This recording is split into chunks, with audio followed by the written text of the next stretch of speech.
He's out now.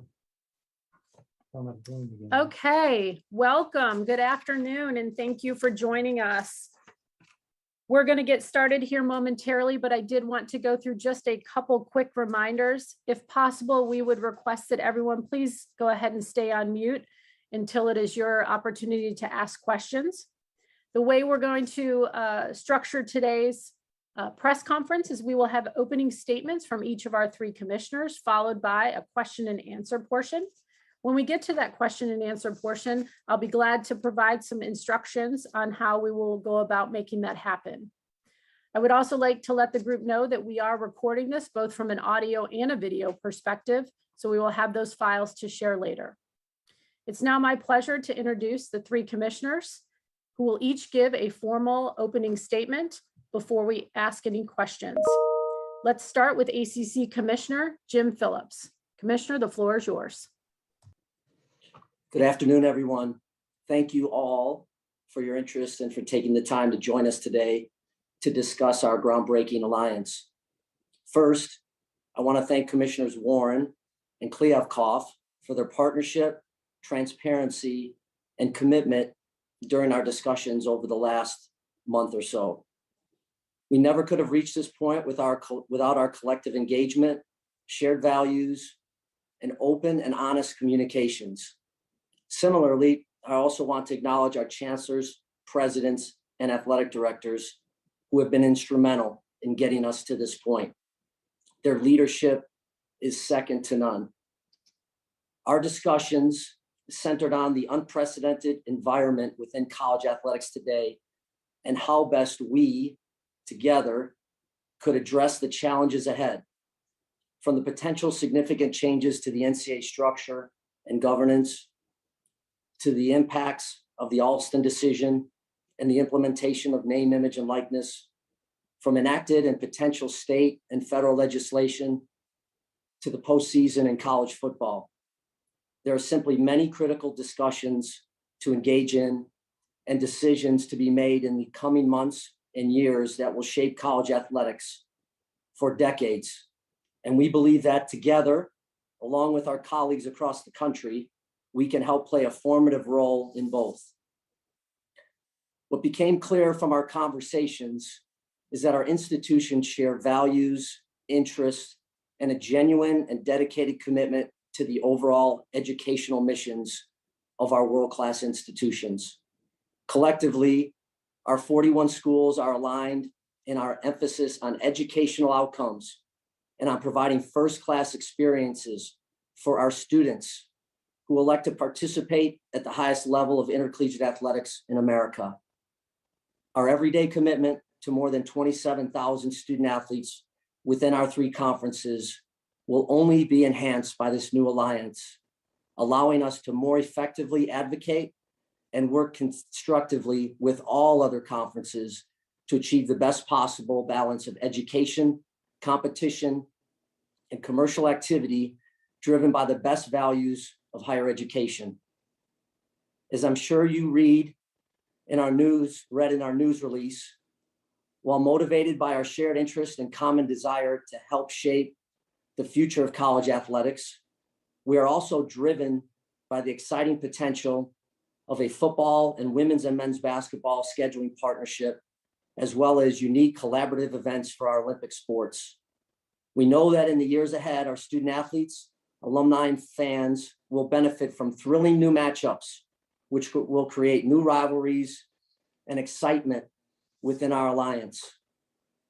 The ACC's relationship with the Big Ten and Pac-12 conferences runs deep in our frequent non-conference competition across many sports, as well as through our ACC Big Ten women's and men's basketball challenges, field hockey and softball challenges, as well as our current bowl game partnerships.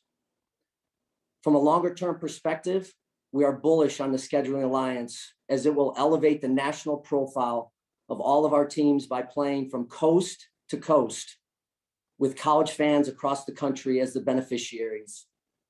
The combination of national games and having a national impact and influence are key elements of this collaboration and do help create a degree of certainty in an environment that has become increasingly unstable. We recognize that there is still work to be done and decisions to be made regarding future scheduling frameworks. We are grateful to the 11 members of our athletic director subcommittee who will focus on the specific areas of scheduling for consideration. On behalf of the ACC, we are truly honored to be an enthusiastic member of this alliance and look forward to the possibilities that lie ahead. And once again, my sincere appreciation to Commissioners Warren and Kliavkoff and our CEOs and ADs for their leadership and support. Thank you, Commissioner Phillips. It's now my pleasure to introduce Big Ten Commissioner Kevin Warren. Yeah, good afternoon. Thank you, Jim. Thank you for your words.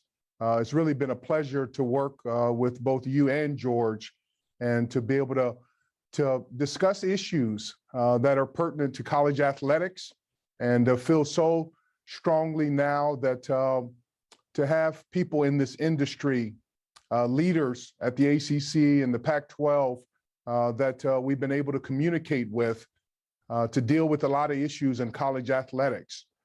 When the Big Ten had their first meeting at the Palmer House, only a few blocks away from where I sit here today in downtown Chicago, they came together with the vision to really build a conference, to be able to provide unique opportunities to their student athletes from an academic standpoint to an athletic standpoint, and to be able to work with George and Jim in this alliance with our respective conferences is really special. And I just want to thank all the media members who over the years who have covered the ACC and the Pac-12 and the Big Ten, the stories that you've told, the hard work, the commitment to excellence that you all have shown. We really do appreciate it. And I also would like to thank all of our chancellors, our presidents, our athletic directors, our faculty athletic representatives, our senior women administrators, our head coaches, our assistant coaches, our student athletes, and also our fans. Today is a special day. I think what it does is signifies that there still is a lot of goodness in college athletics. And this is an opportunity for us to come together in a strong alliance to work together, not only with the ACC, the Pac-12, and the Big Ten, but also other conferences in college athletics. But there's turbulence right now in college athletics. There are things that we need to address. We need to have strong leadership. We need to work together. And I'm looking forward to having an opportunity to work with Jim and George and our respective leaders on our campuses and in our conferences to figure a lot of these issues out, and also to work with our other conferences around college athletics. But there's a lot of work to be done. This last year has been monumental in college athletics, but also it's provided us with an opportunity to look forward, to come together, and hopefully this alliance will really stabilize the different issues that we're facing in college athletics. It'll provide opportunities for our student athletes, again, to not only to get a world-class education at one of our 41 institutions, but also to provide them an opportunity to play just in some epic matchups. And I look forward to working with everyone from a football scheduling alliance, from a women's and men's basketball scheduling alliance, and also in creating ways from an Olympic sports standpoint that we all can work together. But again, I think we have to keep in mind what brought us to this day, what brought us all to college athletics, and that is the student athletes. We need to make sure that we have shared values, we keep academics first, we keep our integrity and honor and collaboration together. And I look forward to not only the coming days, the coming months, but also the coming years and the impact of us forming this alliance will have on college athletics as we look over the horizon. So again, Jim, George, and all of the people on our various campuses, thank you for being leaders. Thank you for working together. Thank you for being honest with each other. And we look forward to working together with you, with our bowl partners, with our network partners to figure out ways that we can make college athletics even more special than it already has been. So with that, I'd like to turn it over to George And George and Jim, again, I look forward to working with you all on a regular basis. Thank you, Commissioner Warren.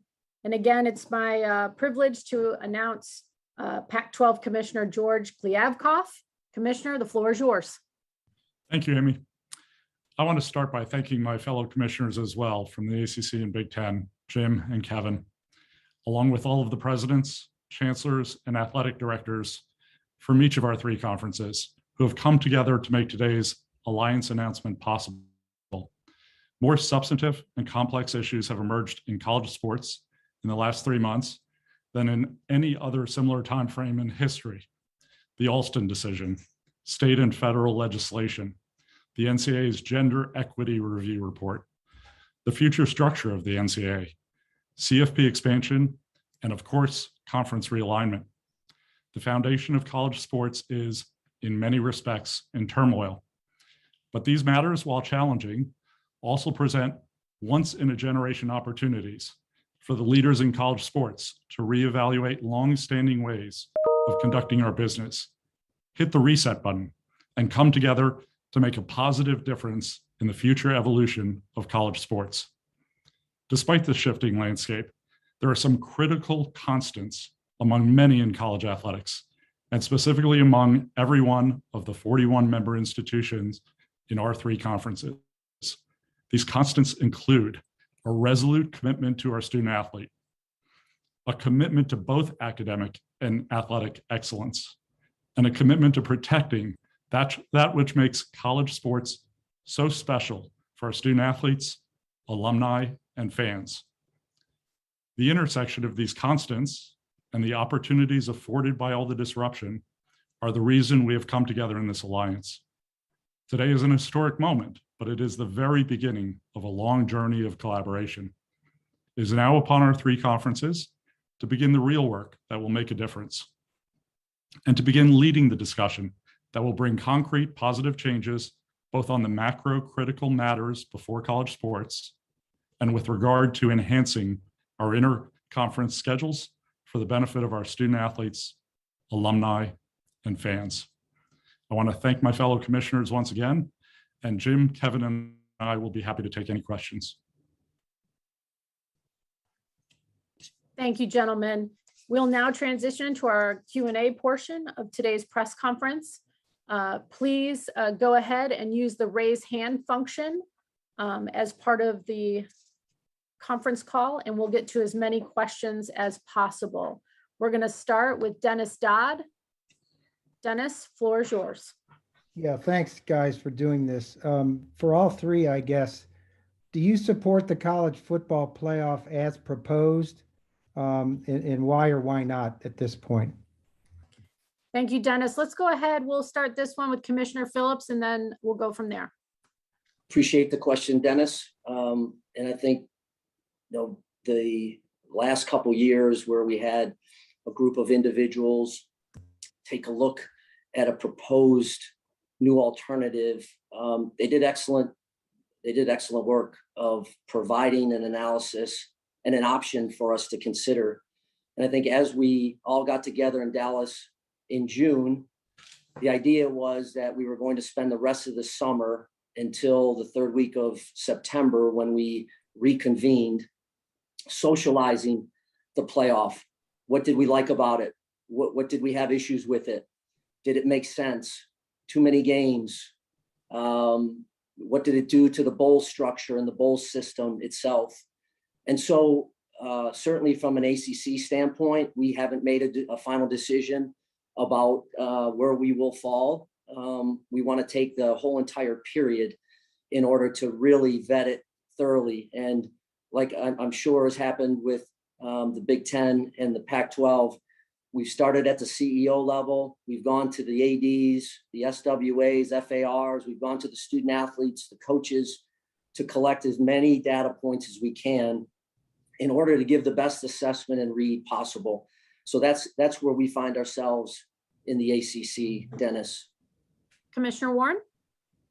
Yes, Dennis, thank you for your question. Thank you for joining, and just thank you for your hard work in covering college football and college athletics. I'm a big believer in expanding the college football playoff, but also I'm a big believer in being methodical and doing our homework. One of the things that I promised in our last CFP meeting is that we would do our homework. And I've had an opportunity to talk to well over 100 individuals in our Big Ten footprint. I mean, we've talked to all of our football head coaches, our athletic directors, many of our student athletes, our chancellors and presidents, and we'll be talking to our faculty athletic representatives and our SWAs and just gathering feedback. And so I think we need to be very methodical as we make decisions, because this will impact our student athletes. And so we need to think through, the length of the season, health and wellness issues, not only physical, but also mental, primarily the academics. How does this impact final exams? We're in the Midwest, we're in cold weather climates. We need to make sure our stadiums are winterized. How does this impact our network partners? All of these different issues need to be reviewed, analyzed, and assimilated. We're still working on that now. I'm looking forward to our meeting in September.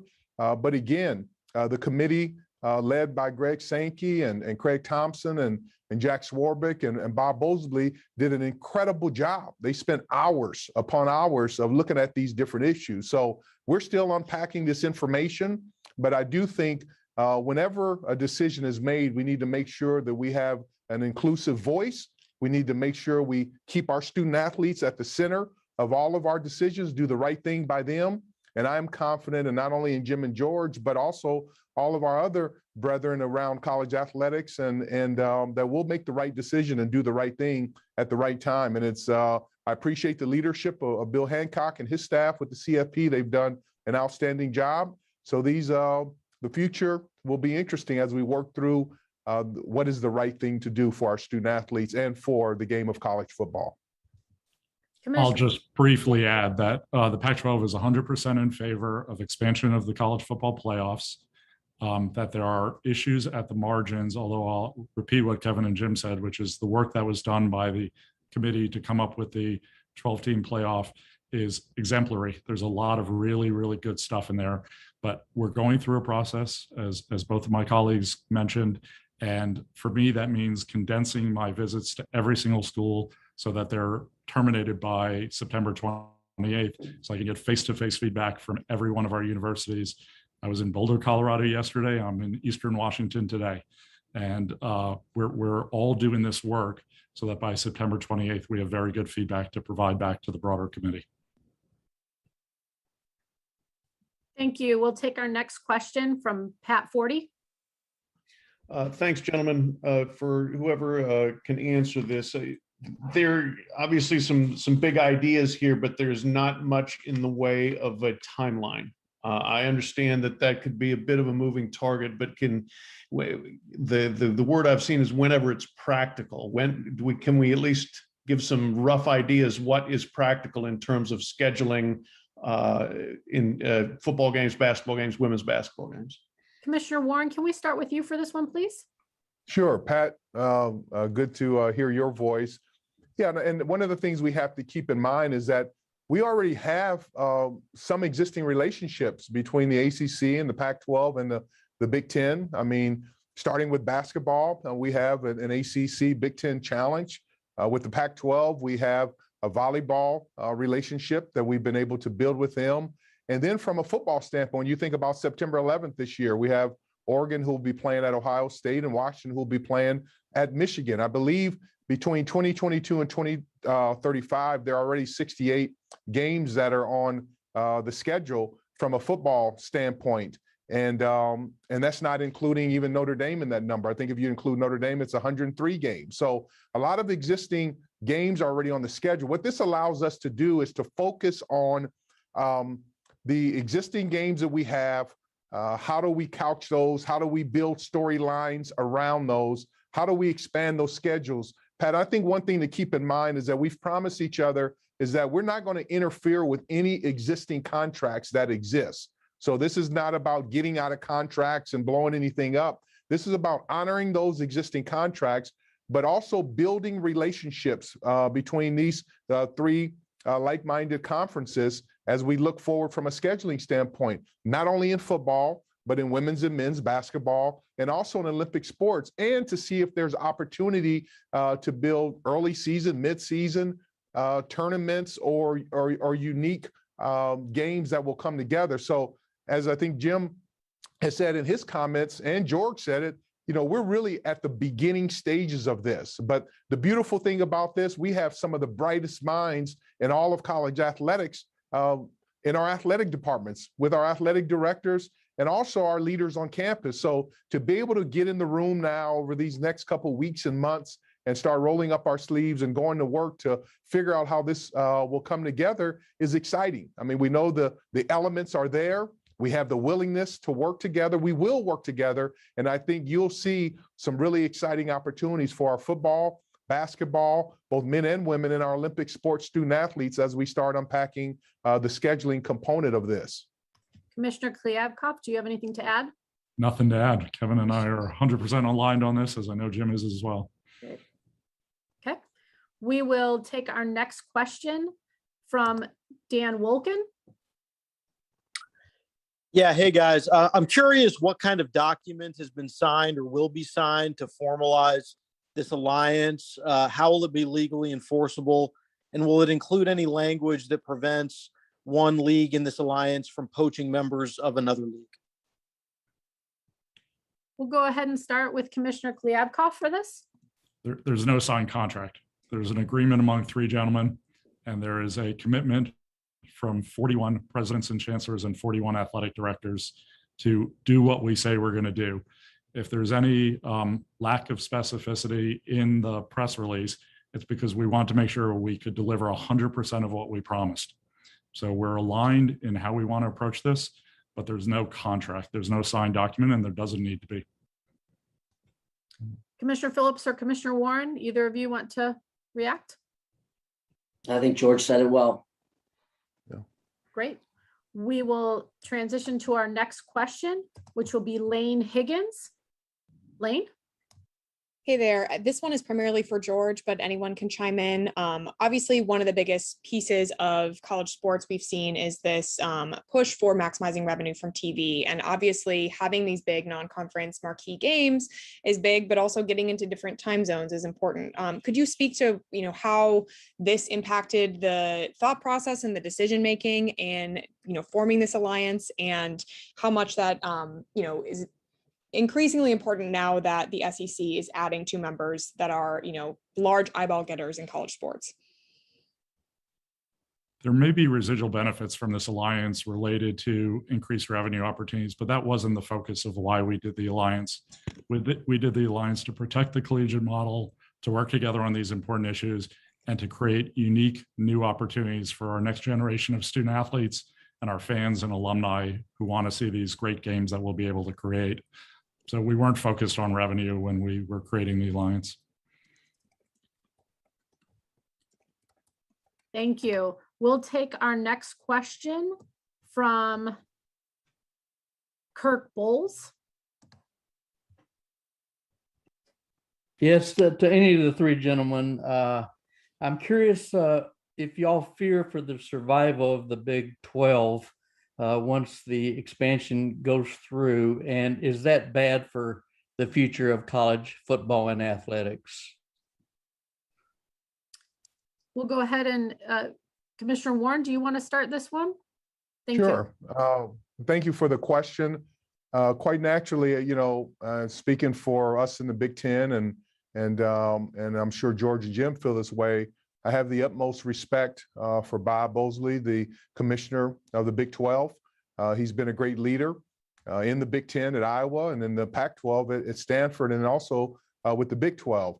So I'm confident that under Bob's leadership, that he will do what's best for his conference. And again, a lot of these issues that we've been dealing with are issues that have been on the table here for really weeks and not months. And so a lot of this stuff is fresh and new, but I'm sure Bob will figure things out and will do what is right for the Big 12. There are a lot of fine institutions in the Big 12, not only from an academic standpoint, but from an athletic standpoint. And so I think as situations like today by announcing this, as we said, and I feel very strongly about. Hopefully, this will bring some much needed stability in college athletics. And I also think what it will do is now it will allow people to understand where everyone else stands, because some of the events over the last couple months have kind of shaken the foundation of the beliefs of college athletics. And so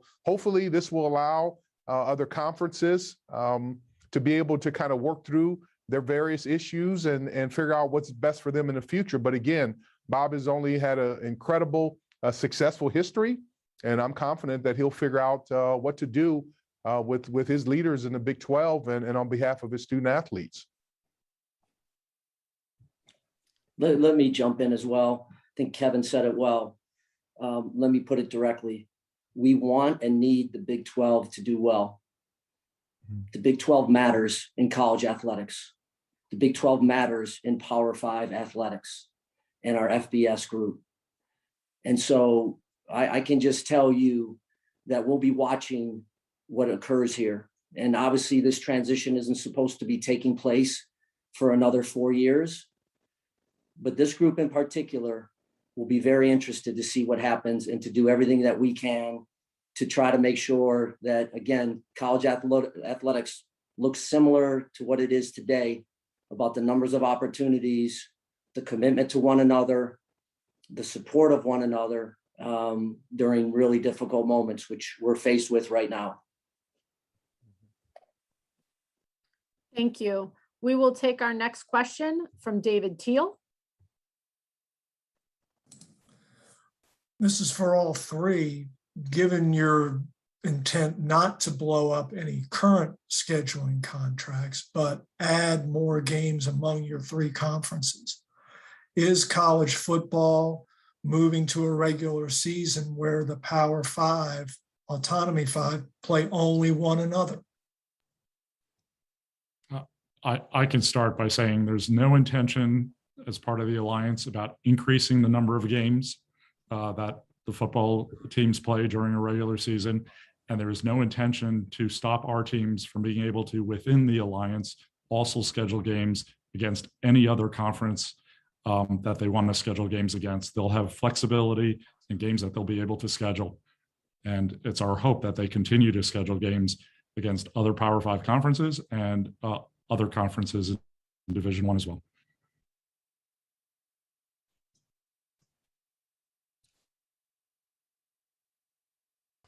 Thank you. We'll take our next question from Andrea Adelson.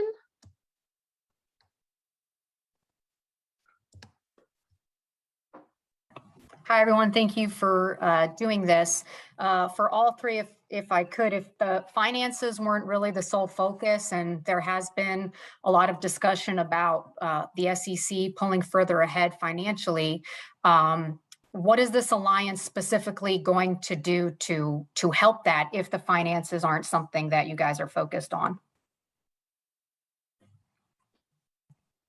Well, I'm happy to jump in. I would say, I don't think anyone said we aren't focused on finances. What I said was that that's not the driving issue that caused us to form the alliance.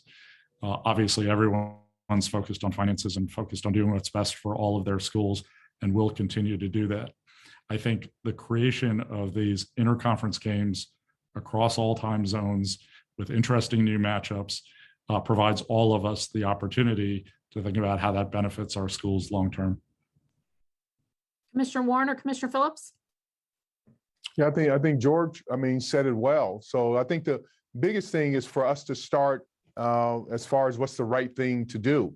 And I think what this does is it allows us to lean into certain academic issues, mental health and physical wellness issues, health and safety of our student athletes, gender equity issues, social justice. It allows us to take a look at, all of those things that we're facing now on a daily basis that impact our student athletes. And quite naturally, it allows us to create compelling matchups. And like I said, not only in football, but in men's and women's basketball and other Olympic sports, and do things from a preseason standpoint and midseason. We just will work through a lot of different ideas. And one of the things we're fortunate to all have great media partners. And just with the changing climate in the media landscape on just linear television and from an OTT standpoint, there will probably be some unique opportunities. But one of the things that we've promised ourselves is do the right thing for the right reasons, for the right people, and that is for our student athletes.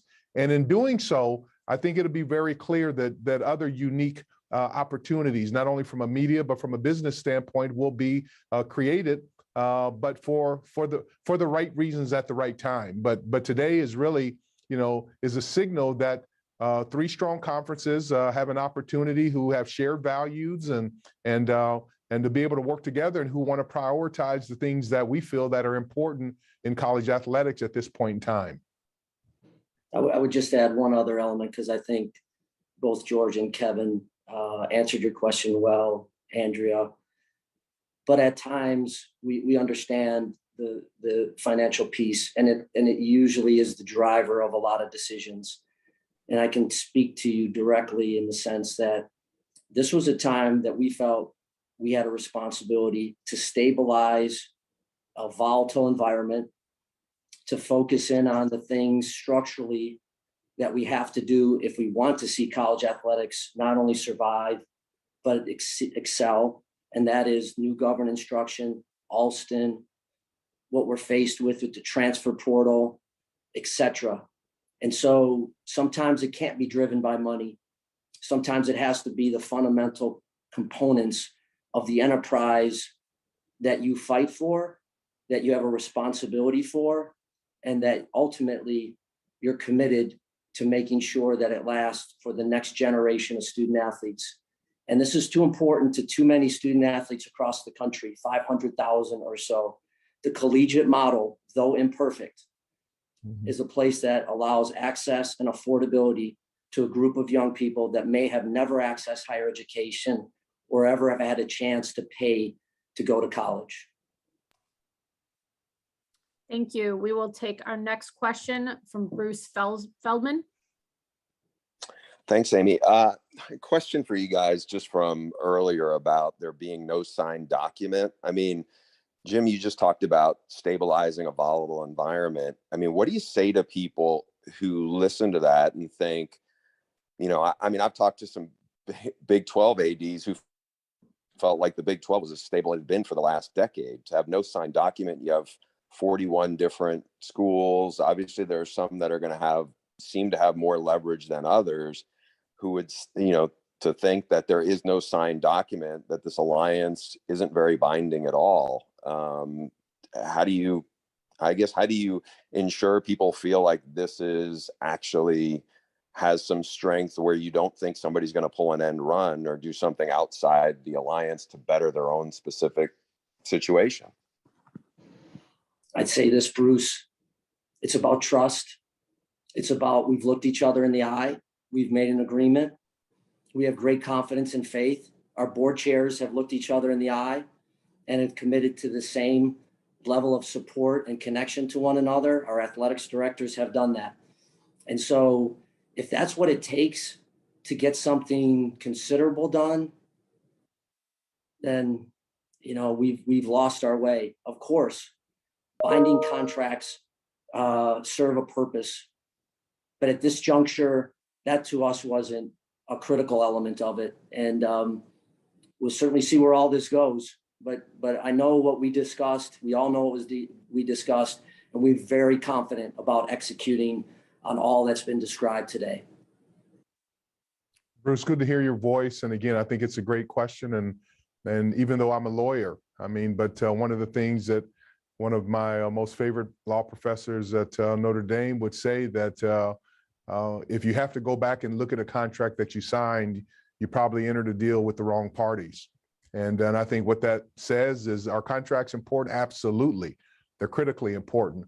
But where we are in college athletics right now, what we really need is things to be stable. There's a lot of uncertainty right now. You look at the NCAA going through the Constitutional Convention review. We have NIL, we have Alston, we have CFP expansion, we have the gender equity, issues. We have many issues that we have to deal with, and especially conference realignment. And so we just felt that we could look each other in the eyes, shake each other's hand to say that we have a fiduciary responsibility to the past student athletes, our current student athletes, and the future student athletes to be able to do something that is right, for once, and to really work together.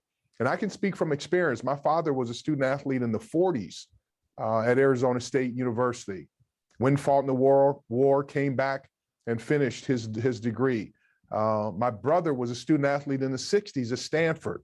I was a student athlete in the 80s, and my son is a student athlete right now at Michigan State. So just speaking from experience, that whole essence of college athletics has run through my family all the way since the 1940s. And it gave people who look like me an opportunity to go to college, to be able to compete athletically, to get multiple degrees, to be able to learn about teamwork and honor and faith and camaraderie and integrity. And so I'm a big believer that there are some times in life that you need to be able to work together and do what's right for the right reasons. And I think what this shows today, even to our current student athletes, that adults can come together, can work together, can keep their word and do what's right for the younger people who are looking up to us. So it's been a proud moment to be able to work with Jim, to be able to work with George, to be able to work with all of our campus constituents to come together and let's do something that's well needed at this point in time. Show some leadership. All of the other accoutrements will come at the appropriate time.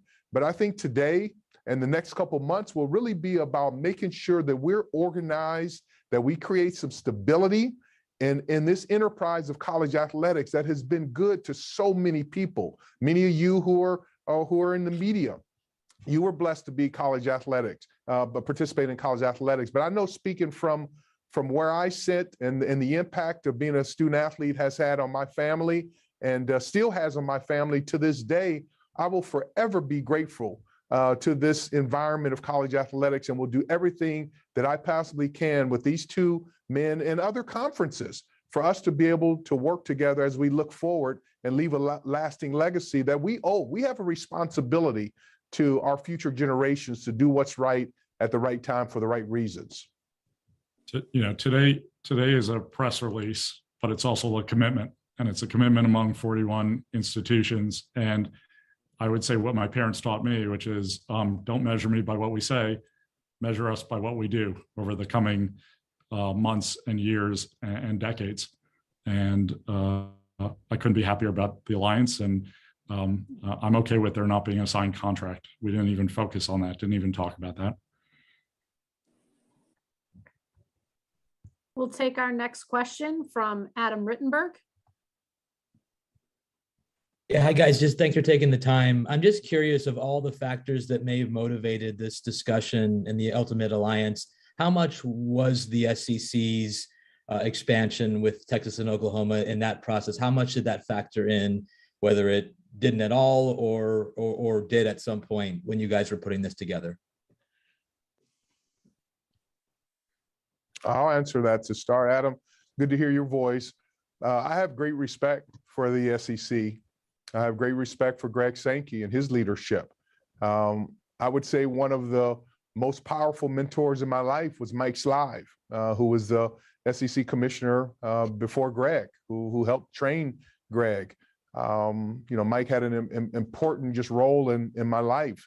My son is an SEC graduate. He received an undergraduate degree from Mississippi State University before he became a grad transfer to Michigan State University.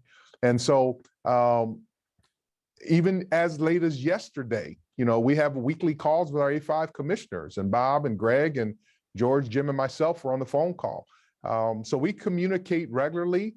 And quite naturally, I think what the SEC had an opportunity in accepting Texas and Oklahoma to their conference.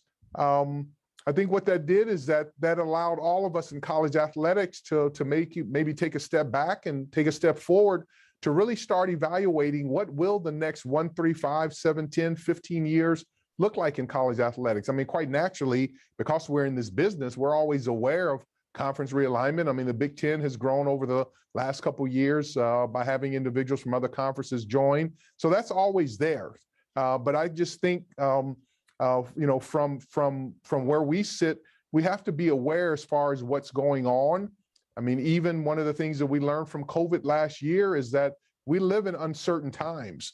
So I wouldn't say this is a reaction to Texas and Oklahoma joining the SEC, but I think to be totally candid is that you have to evaluate, what's going on in the landscape of college athletics, but with all the things that we are facing, which we've talked about on numerous occasions, and where we really are, this is a year for seismic shifts, and I think it's really important to make sure that you are aware of all these different things going on, and make sure that from our individual conferences that we do all we can to make sure we protect our conferences and build strong, relationships to make sure that we protect our student athletes. I would also just add, Adam, appreciate the call. In the history of college athletics, one expansion of a conference has usually led to another, and to another. And to the three of us, we felt the stabilization of the current environment across Division I and FBS and Power 5 in particular. This was its chance for a new direction, a new initiative that I don't think has ever been done before, and felt that that was the most appropriate step at this current time. And we're proud of it. We really are. And I think we all believe this is the right step in order for all of us to move forward at a critical juncture. Again, when you talk about a new governance structure, the 21st model of the NCAA, Alston, we're all dealing with that. So we're better together than we are separate. But I think you have to have a group that really understands that expansion doesn't mean you end up changing membership across multiple conferences in a significant shortened period of time. Thank you. We're going to take two more questions. The first one here is from Nicole Auerbach. Yeah, this just a quick question about that football scheduling piece that is to come for George and Kevin. To make this work, would you need to go down to 8 conference games? Nicole, good to hear your voice, and you always ask those pointed questions. I mean, that's one of the things that we will have to address at the appropriate time, because as we said, we promised that we're going to keep all of our existing contracts and games are in order. As you are aware, some conferences have 8 games. We're a conference that has 9 conference games.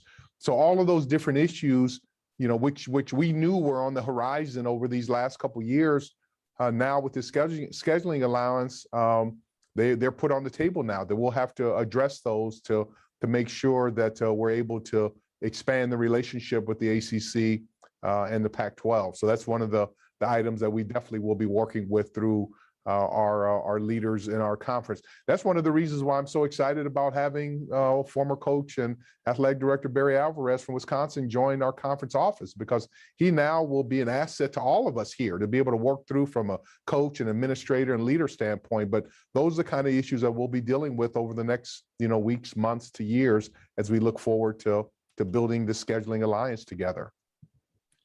We have a contractual commitment through the end of our media rights term to play 9 conference games. So to move to fewer games sooner than 3 years, we'd need to have a partnership with ESPN and Fox to do that. Although I think there's a compelling argument that the games that we could replace those with, if they were in the alliance, would be very compelling and worth making that move sooner. But we'll work through that with our media partners and with our alliance partners. Thank you. We'll take our final question from Ralph Russo. Thanks, Amy, and good afternoon, gentlemen. Interested in something of a timeline of this, and I guess I would ask who brought this up first? Like whose idea was this initially to get the ball rolling? I'll jump in there. It was, I think, 3 motivated commissioners that felt that this was the time for us to come together and do something that we felt collectively was the right thing at the right time. The timeline per se, it's been over the last month or so that we've literally been married to one another and connected more maybe than we have been to our spouses with the time and effort and commitment we've had to being together, both in face as well as, through normal means of communication. And as far as the execution of it moving forward, it begins now. It begins today. We have a wonderful group of 11 athletic directors that represent the 3 conferences that have had a chance to meet several times already and push this thing ahead. And I think the one thing we all appreciate and understand is the practitioners, the directors of athletics, they're going to have to execute this, and it's going to have to work. And we have 41 unique schools. And so it may work sooner for some schools in some leagues before it does for all. But again, I think we're all bullish about being able to really execute on what we've described today. Well said. Thank you all, gentlemen. We appreciate your time today and your leadership on this alliance. We appreciate all of our participants for joining us and the attendees as well. We hope you have a great afternoon, and thanks so much. Yeah. Thank you all. Thank you for your time. God bless you. All right. Thanks, George and Jim.